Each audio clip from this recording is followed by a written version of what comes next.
Qu'y a-t-il à retenir cette semaine dans l'actualité des affaires?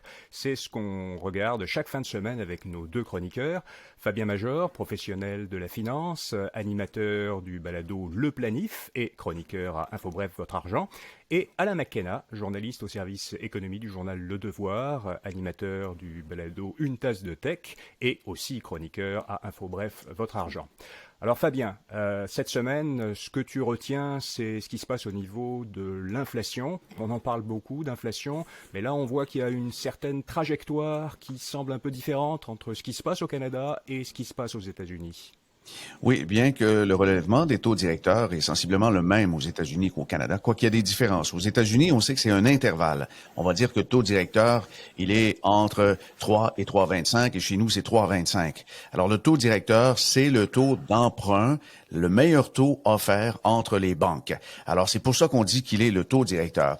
On l'a augmenté parce que l'inflation semble un peu hors contrôle et on ne veut pas répéter les mêmes événements qui se sont déroulés début des années 80. Alors ça, c'est le spectre qui fait craindre aussi sur les marchés boursiers, qu'il y a une forme d'inflation qui devient hors contrôle et qui puisse contaminer tous les pans de l'économie.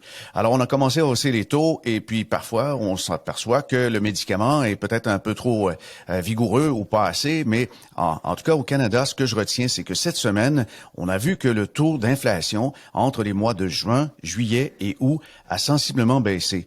De 8,1, 7,6 et ensuite à 7%, définitivement, on dirait que la formule fonctionne. Cependant, c'est lorsqu'on commence à avoir du chômage, lorsqu'il commence à avoir des effets collatéraux, des dommages, que le médicament peut être un peu trop fort, mais il faut y aller par parcimonie. Aux États-Unis, l'inflation ne semble pas avoir baissé autant qu'attendu lors de la publication des chiffres du mois précédent. Et là-bas, la bourse vraiment ne l'a pas pris et on a vu des chutes importantes. Encore une fois, cette semaine, on craignait que la hausse soit de 0,75 et on anticipait une mauvaise nouvelle de la Fed, mais la Fed a gardé sa ligne et l'augmentation était de 0,75. Les marchés ont réagi négativement.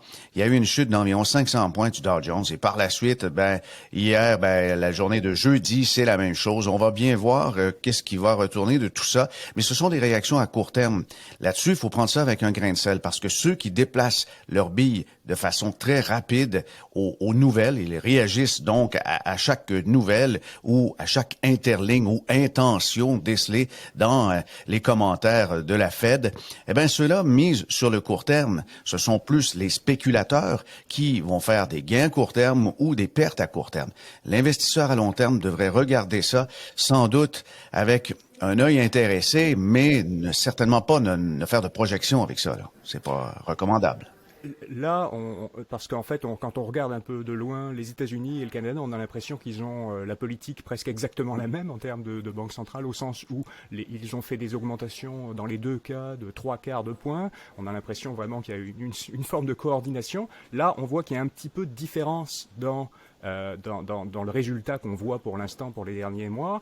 Bon, est-ce que, je sais pas quelle est la cause de ça, mais est-ce que ça a peut-être même un impact sur la façon dont on devrait regarder nos placements aux États-Unis par rapport aux placements au Canada? Eh bien, il faut comprendre qu'au Canada, l'économie comme telle qui est publique, en fait, sur les marchés boursiers, le TSX de Toronto est relativement concentré en 3 secteurs, finances, ressources naturelles et énergie. Aux États-Unis, c'est beaucoup plus large. On a des multinationales et ils contrôlent à peu près 54% du poids de l'économie négociée sur les marchés boursiers. Alors là, c'est quand même très différent. La réaction en ce qui a trait à l'inflation semble avoir moins porté ses fruits. On veut être plus énergique. Au Canada, peut-être que les hausses vont durer moins longtemps, seront moins sévères, d'autant plus que le TSX a moins réagi négativement jusqu'à maintenant en 2022. C'est un des endroits dans le monde où la bourse a le moins baissé en raison certainement du poids de l'énergie. Aux États-Unis, cependant, moi je crains que ça puisse durer un peu plus longtemps, mais le Canada devra peut-être imiter le même taux que les États-Unis parce qu'il y a une différence qui va s'effectuer au niveau des taux de change. Déjà ce matin, on s'aperçoit que le dollar canadien par rapport au dollar américain est à 74 14. Alors ça, c'est quand même relativement bas, mais le dollar américain pourrait prendre de plus en plus de poids et affecter l'économie canadienne. C'est pour ça que, justement, il y a des fois, on dirait qu'ils vont se suivre comme les deux skis d'un skieur qui fait pas du chasse-neige, là, mais qui fait du slalom. Alors là, il y a quelque chose de parallèle parce que le Canada est vraiment dépendant de l'économie américaine. Deuxième chose à retenir cette semaine, dans le domaine de l'entrepreneuriat et du capital de risque, on a souvent constaté par le passé une faiblesse au niveau du financement des entreprises dans lesquelles les femmes sont impliquées et elles se sont senties souvent désavantagées, en tout cas des études l'ont démontré. Alors il y a des efforts qui sont faits depuis plusieurs années. Là, il y a quand même un gros effort, enfin une belle initiative qui a été annoncée cette semaine par la Banque de développement du Canada avec quand même un gros budget, Alain. Oui, la BDC, en fait, qu'il ne faut pas confondre avec la Banque du Canada, parce que c'est vraiment une banque, une institution financière à part. Donc, la Banque de développement du Canada, comme tu l'as dit, a annoncé cette semaine, en fait, la création d'un nouveau fonds qui s'appelle le fonds Excel, qui est un fonds qui a une enveloppe de 500 millions de dollars pour aider les entreprises spécifiquement fondées, cofondées ou dirigées par des femmes à prendre leur essor, essentiellement. C'est un fonds, 500 millions, c'est beaucoup d'argent, mais ça va être divisé en 3 enveloppes séparées. Il y a un premier montant de 300 millions de dollars qui va aller à de l'investissement direct dans des entreprises de toute taille, en fait, et qui sont évidemment dirigées ou cofondées par des femmes. Il y a un 100 millions de dollars qui va être dirigé sur ce qu'on appelle des fonds de fonds, c'est-à-dire que c'est une enveloppe qui va être distribuée à d'autres fonds d'investissement plus spécialisés qui, à leur tour, eux, vont remettre cet argent-là à des entreprises où les femmes sont davantage impliquées au niveau de la direction. Et il y a un dernier 100 millions de dollars qui s'en va dans la création, et ça, c'est vraiment la grosse nouveauté de ce fonds-là, d'un laboratoire, une espèce d'incubateur start-up qui va être géré par le bras d'investissement de BDC qui s'appelle BDC Capital et qui va aider justement les femmes qui ont des idées qui sont pas nécessairement au stade de l'amorçage ni du pré-amorçage, mais vraiment très tôt dans leur réflexion pour vouloir se lancer en affaires, mais qui ont besoin d'aide et qui ne sont pas nécessairement familières avec le système financier traditionnel. Je l'ai dit, les entreprises ciblées là, sont dirigées ou cofondées par des femmes nécessairement. Et ce fonds-là arrive à un bon moment parce qu'on le sait, les conjonctures économiques sont assez compliquées en ce moment, mais la raison pour laquelle ça a été annoncé cette année ou à ce moment-ci, je parlais cette semaine avec Isabelle Hudon, qui est la présidente et chef de la direction de la BDC. Ce qu'elle expliquait, c'est qu'on arrive à la fin d'un cycle parce qu'il y a eu un fonds similaire qui a été lancé en 2017 par la BDC qui s'appelait le Fonds pour les femmes en technologie. Et celui-là était un peu plus ciblé, mais effectivement, c'était la fin d'un cycle de 5 ans pour ce fonds-là. Et c'est ce qui explique donc la création de ce nouveau fonds, le fonds Excel. Bon, alors avec un budget de 1,5 milliard quand même, on peut s'attendre, c'est pour l'ensemble du Canada, ce sera peut-être pas divisé exactement, mais on peut s'attendre grosso modo à 100 millions ou à peu près pour le Québec. C'est quand même un financement important, Alain. Oui, c'est substantiel. Puis si on se fie au fonds précédent, on a l'impression que ça pourrait être un beau succès. Le fonds précédent avait 200 millions de dollars, il a été lancé en 2017 et déjà il y a eu ce qu'on appelle des sorties, donc des entreprises qui ont été aidées par la BDC, qui ont soit vendu, qui volent de leurs propres ailes. 2 exemples utilisés par la BDC pour expliquer comment ce fonds-là s'est terminé, c'est Unsplash, qui est un site web en fait de partage d'images libre de droit, qui a été racheté pour un montant assez important par le géant de l'image Getty. Et il y a aussi une compagnie qui était plus dans l'info nuagique, qui est basée à Vancouver, qui s'appelle Beanworks, qui elle a été rachetée au printemps 2021 par une compagnie française qui s'appelle Quadient. La BDC dit qu'elle a aidé avec le fonds précédent 7500 femmes d'affaires à soit se lancer en affaires ou améliorer la position de leur entreprise. Là, on a plus d'argent, tu l'as dit, 1,5 milliard. Ça va être beaucoup d'argent, beaucoup de capital disponible pour les femmes qui veulent justement voir leur entreprise continuer à croître. Alain, de quoi est-ce que tu nous parles et qu'est-ce qu'on apprend dans ton balado Une tasse de tech cette semaine? Je suis allé au sens très large de la mobilité. J'ai reçu des gens d'une compagnie montréalaise qui s'appelle Lithium, qui recycle les batteries de voitures électriques et d'autres appareils électroniques, en fait, puisque les autos, c'est rendu des espèces de gros ordinateurs sur roues. Ils ont annoncé cette semaine une entente avec General Motors, l'entreprise de Détroit, le plus grand constructeur nord-américain, qui prennent participation dans l'entreprise, qui va les aider à développer la technologie et à la commercialiser.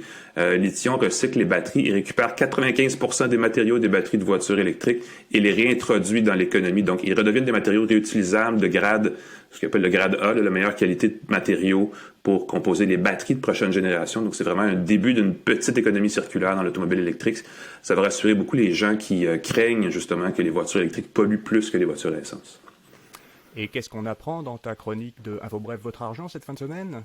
Ben, on va un petit peu ailleurs, mais on reste dans un créneau de mobilité, quoique très différent. Je parle d'écouteurs Bluetooth pour professionnels. Il y a beaucoup de gammes d'écouteurs sans fil, des écouteurs boutons qu'on appelle les earbuds en anglais. Et là, j'avais 3 appareils, les AirPods Pro, qui sont tout nouveaux chez Apple, les Galaxy Buds 2 Pro chez Samsung, et un appareil équivalent chez Huawei. Donc, on a comparé les 3. Fabien, dans ton balado Le Planif, qu'est-ce qu'on apprend cette semaine?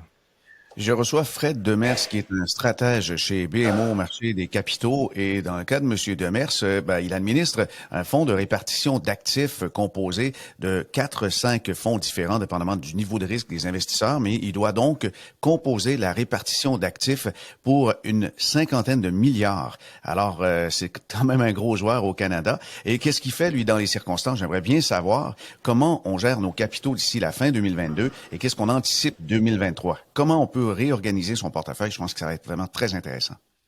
Et qu'est-ce qu'on apprend dans ta chronique Info Bref, votre argent cette fin de semaine? Je tire une conclusion parce que il me semble qu'on est dans un point de bascule en ce qui concerne les investissements. Et non, se fier au passé, ce n'est absolument pas garant de l'avenir, mais encore moins à court terme. Que doit faire un investisseur dans des situations? Mais il faut résister aux émotions, résister aussi à la tentation de faire des gestes en fonction de ce qu'il y a dans le rétroviseur.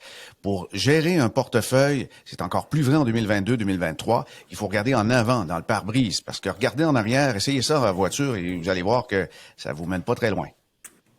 Merci à tous les deux. On vous retrouve la semaine prochaine, comme chaque fin de semaine, pour regarder, donner un petit coup d'œil sur l'actualité de la semaine des affaires. Vous pouvez écouter et regarder ça, évidemment, sur notre chaîne, la chaîne YouTube d'Info Bref, mais aussi dans le fil audio du balado Info Bref Affaires. D'ailleurs, je vous donne rendez-vous dans ce balado tous les jours du lundi au vendredi pour l'essentiel des nouvelles économiques et financières en moins de 5 minutes, écoutable sur YouTube, mais aussi bien sûr sur votre plateforme de balado préférée et sur infobref.com. Merci, à bientôt, bonne semaine.